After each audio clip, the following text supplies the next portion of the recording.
va parler de nombres relatifs opposés lorsque ces deux nombres ont des signes contraires, c'est-à-dire qu'il y en aura un positif, un négatif, et si ces deux nombres ont la même distance à 0. Donc ici, vous voyez deux nombres relatifs opposés. Pourquoi? Parce que j'en ai un négatif, un positif, et qu'ils ont la même distance à 0, c'est-à-dire 5.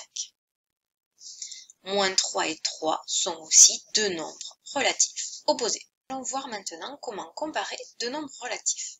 Nous savons déjà comment comparer deux nombres positifs. On sait que le nombre positif qui sera le plus grand, ça sera le nombre positif le plus éloigné de 0.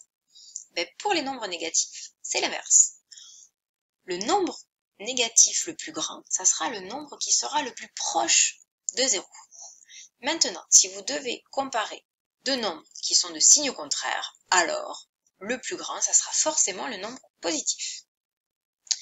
Considérons des nombres placés sur cette droite graduée et nous avons des comparaisons effectuées. Alors, moins 5 et moins 3, ce sont deux nombres négatifs, donc je vous expliquais, le plus grand, c'est le plus proche de 0.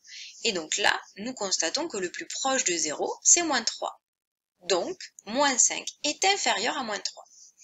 Ici, nous avons moins 3 et 4.